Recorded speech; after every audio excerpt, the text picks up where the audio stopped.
Imagine you are a military commander somewhere in history. Your orders are simple: conquer Iran. You have the greatest army of your age. You have supply lines, logistics, superior weapons. You have everything you need. And then you look at the map. To the west, a wall of mountains 1,500 kilometers long, with peaks reaching 4,000 meters, cuts Iran off from Iraq and Turkey. To the north, another mountain range runs the entire length of the country, dropping sharply into the Caspian Sea. To the east, some of the most hostile desert terrain on Earth stretches toward Afghanistan and Pakistan. And in the center, two of the largest salt deserts in the world, killing grounds where armies die of thirst before they fire a single shot. Alexander the Great looked at this map. Genghis Khan's Mongol hordes looked at this map. Tamerlane looked at this map. Napoleon never even tried. And today, in 2026, the most powerful military on Earth is dropping bombs on a country that geography itself has spent millions of years fortifying.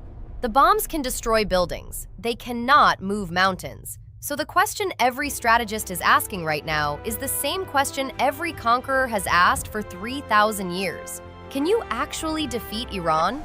Or does the land itself make that impossible? Stay with me, because the answer is buried in the geology, the rivers, the oil fields, and the coastlines of one of the most extraordinary pieces of real estate on the surface of this planet. Let's dive in. First, let's zoom out to the bigger picture, because most people in the West have a fundamentally wrong image of Iran's geography. They picture flat desert, sand dunes, empty plains. That image is almost completely wrong. Iran is a high plateau ringed by mountains and seas, with the oil wealth concentrated in one of the most strategically exposed and simultaneously most valuable corners of the country. Let's build the picture properly, from the outside in. Iran covers approximately 1.65 million square kilometers. That makes it the 17th largest country on Earth, roughly the size of Alaska, or 4 times the size of California. And it sits at the absolute center of the most strategically important region in the modern world.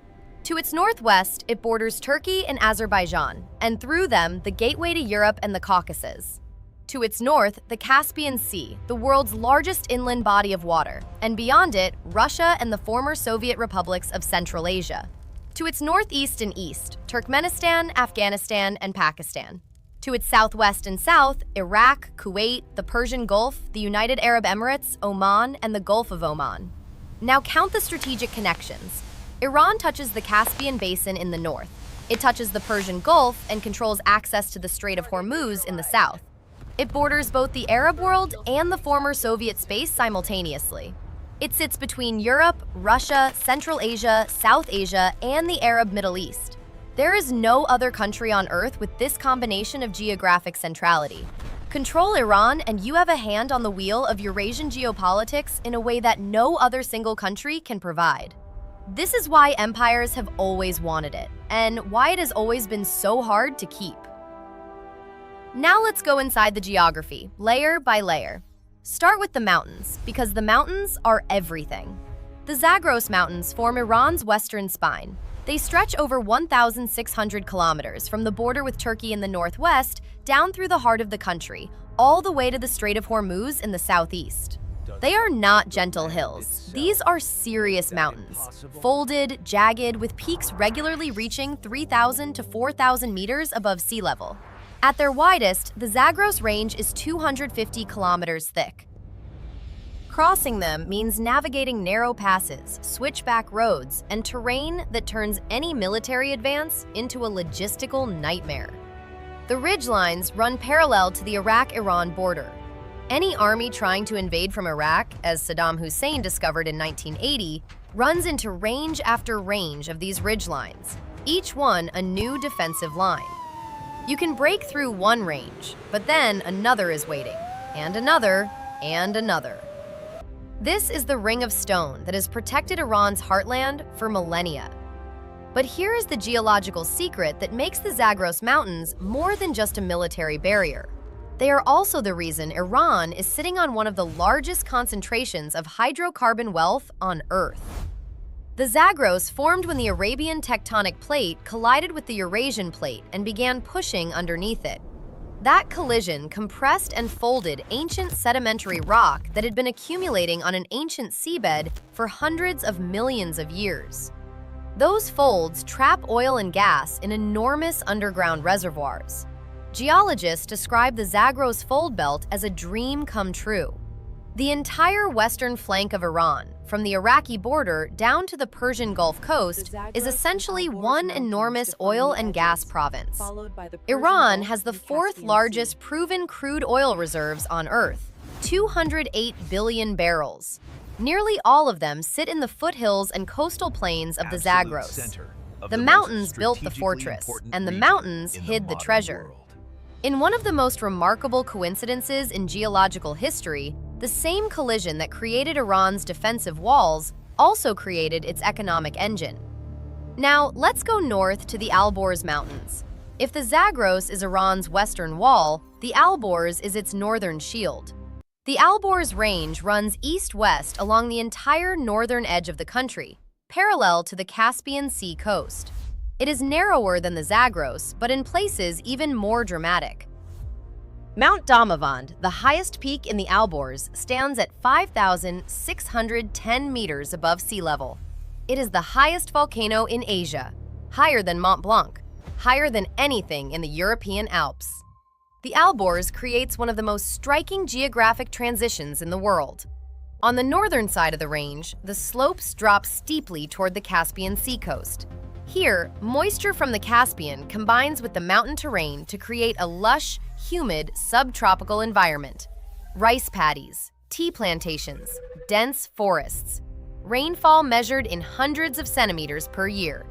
This narrow coastal strip, the Gilan and Mazandaran provinces, looks nothing like the Iran most Westerners imagine. It looks more like parts of Southeast Asia or the Caucasus. It is one of the most fertile agricultural zones in the entire Middle East, and it sits directly between Russia and Iran's industrial heartland, protected by mountains that no army has ever crossed easily. On the southern side of the Alborz, the landscape changes dramatically. Tehran, Iran's capital of 16 million people, sits in the foothills of the Alborz on its southern slope. The city is built on an alluvial fan, spreading downward from the mountains toward the central plateau. Tehran benefits from the Alborz in two ways. First, as a defensive shield. No army has ever successfully attacked Tehran from the north through those mountains. Second, as a water source. Snowmelt from the Alborz feeds the rivers and aquifers that sustain the city. Though, as we discussed in our agriculture video, that water supply is under increasing stress from overuse and climate change. Now let's cross the interior, and here the landscape becomes brutal. The central Iranian plateau is dominated by two of the most inhospitable deserts on Earth. The Dasht-e Kavir, the Great Salt Desert, covers approximately 77,000 square kilometers in north-central Iran. Salt flats, salt marshes, and salt crusts cover a landscape where summer temperatures can reach 50 degrees Celsius, and where the ground beneath the salt crust can suddenly give way, swallowing anything that walks across it. Armies have died attempting to cross it. Caravans have vanished into it. It is not a desert you fight through. It is a desert you go around. To the south and east lies the Dasht-e Lut, the desert of emptiness. It covers approximately 166,000 square kilometers and has recorded some of the highest land surface temperatures ever measured on Earth. In 2005, NASA satellite data recorded a surface temperature of 70.7 degrees Celsius in the Dasht-e Lut, the hottest land surface temperature ever recorded anywhere on the planet. Nothing lives there. Together, these two deserts form a massive barrier in Iran's interior that effectively splits the country into eastern and western halves, forcing all movement and all military logistics around the edges of the plateau. Any invader who gets past the Zagros in the west and tries to cross the interior faces this. Any invader who comes from the east faces it first. The deserts are Iran's second wall. The mountains are the first. and the sea is the third.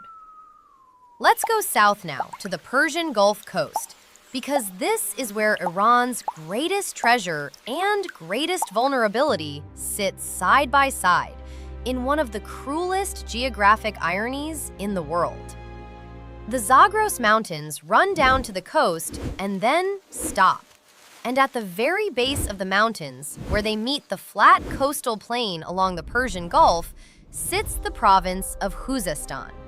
Khuzestan is Iran's economic heart. It contains more than 80% of Iran's proven oil reserves. It hosts the great oil fields, Ahvaz, Masjid-e Suleiman, Gahsaran, Agajari, Haftkel, names that petroleum geologists speak with reverence. Masjid-e Suleiman is where the first oil well in the Middle East was drilled in 1908, triggering the modern oil age. Khuzestan is also the port hub. Abadan, Bandar Imam Khomeini, Bandar Mashar.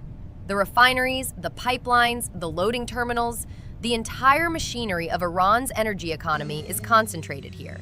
But here is the cruelest geographic fact of all. Khuzestan is flat. While the rest of Iran sits behind its ring of mountains and deserts, Khuzestan is an open coastal plain. The terrain offers almost no natural defensive advantage. It is directly exposed to Iraq across a flat border with almost no geographic obstacles. And this is exactly why, when Saddam Hussein invaded Iran in September 1980, his tanks rolled straight into Khuzestan within days. They drove right into the heart of Iran's oil wealth without crossing a single mountain or desert. Saddam knew the geography. He knew that the fortress walls faced every direction except the one that mattered most economically. The Iran-Iraq War lasted 8 years. It killed somewhere between 500,000 and 1 million people. Khuzestan became a moonscape of destroyed refineries, burned fields, and shattered cities.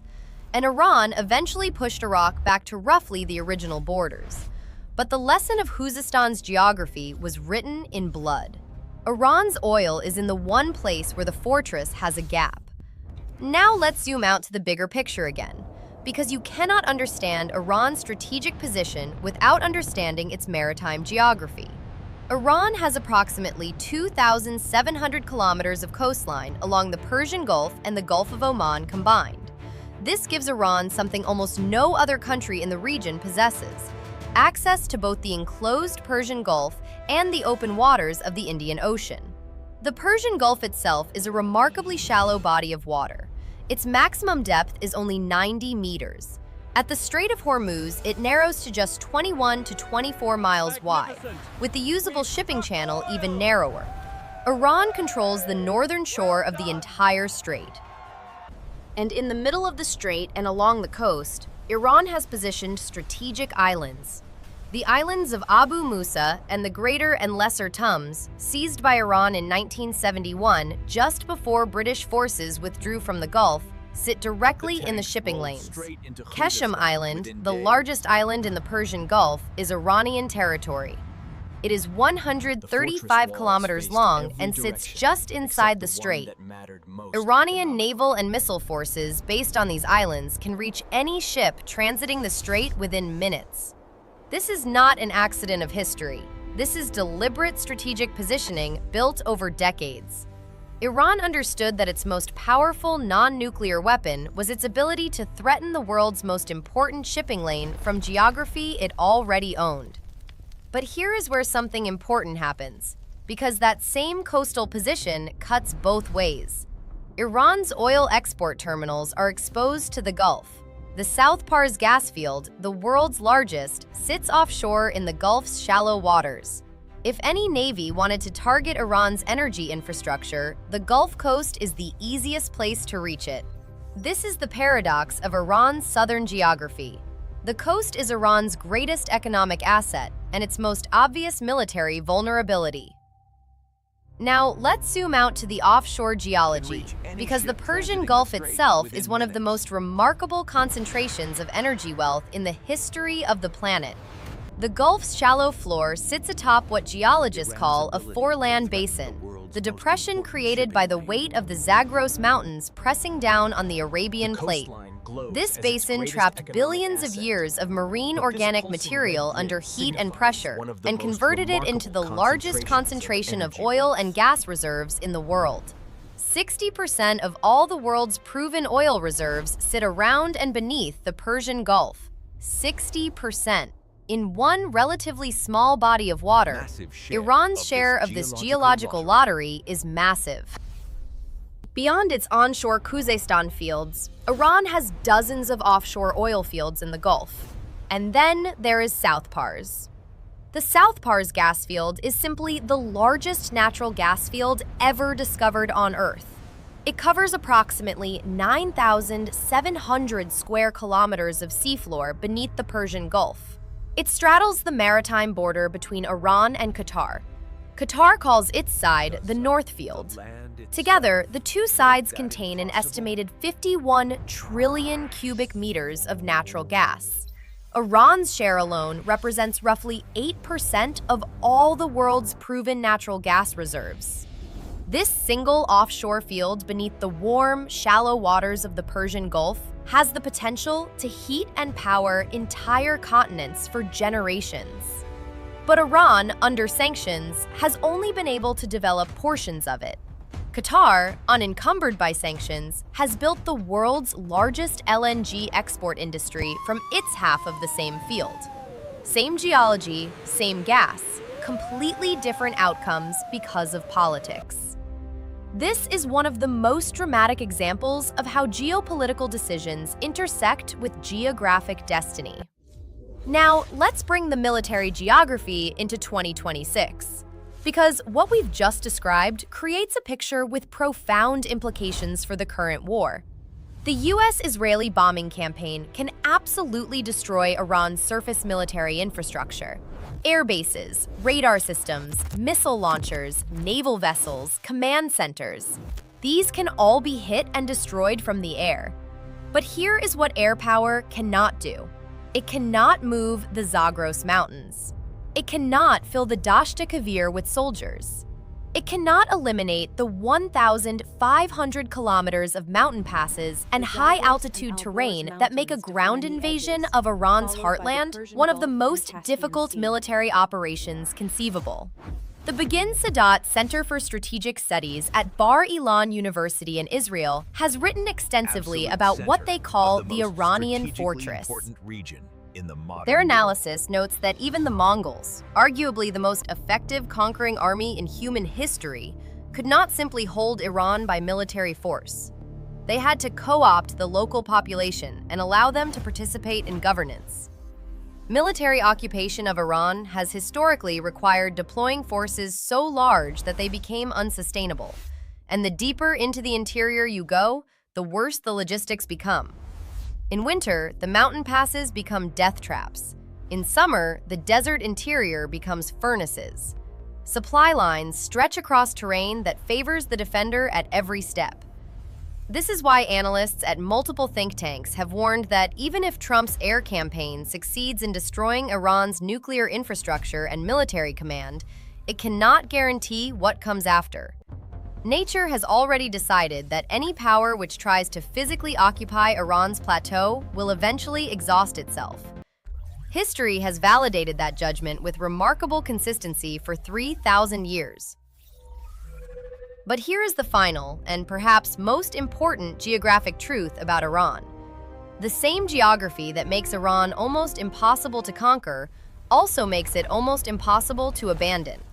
Because whoever sits on that plateau controls the ring of connections between Russia and the Indian Ocean, between Europe and Central Asia, between the Arab world and the Caspian Basin, between the Strait of Hormuz and the ancient Silk Roads. Iran's geography is not just a military problem. It is a civilizational hub that has been at the center of world trade, world religion, and world power for literally thousands of years. Cyrus the Great built the first true empire here in 559 BCE, not because he was lucky, because the geography of the Iranian plateau gave him the resources, the defensive walls, and the crossroads position to project power in every direction simultaneously. That geographic reality has not changed. The oil is still in the foothills of the Zagros. The gas is still in the Persian Gulf. The Strait of Hormuz is still 21 miles wide. The mountains are still 4,000 meters high, and the deserts are still the hottest places on Earth. Whatever happens politically in Tehran in the coming weeks and months, whoever runs Iran after this war, they will wake up on the same plateau, surrounded by the same mountains, sitting above the same oil, looking south at the same choke point, and the world will still need them to cooperate, because geography does not negotiate. It simply waits. Could this be the moment that a new generation of leaders, freed from revolutionary ideology, finally leverages Iran's extraordinary geographic position for prosperity rather than confrontation? Could the natural fortress that has resisted every conqueror in history become instead a bridge between East and West, between energy and markets, between ancient civilization and modern economy? Or does the geography simply make Iran too important, too powerful, and too dangerous for any outside power to ever truly leave it alone? Drop your answer in the comments below, because next video, we're going into the money. The petrodollar deal of 1974, the agreement that made the US dollar the currency of the world. How Iran tried to break it, and why understanding that deal explains every sanction, every airstrike, and every financial crisis you have lived through in your lifetime. That is the video this entire channel was built to make. Subscribe, hit the bell, and I will see you there.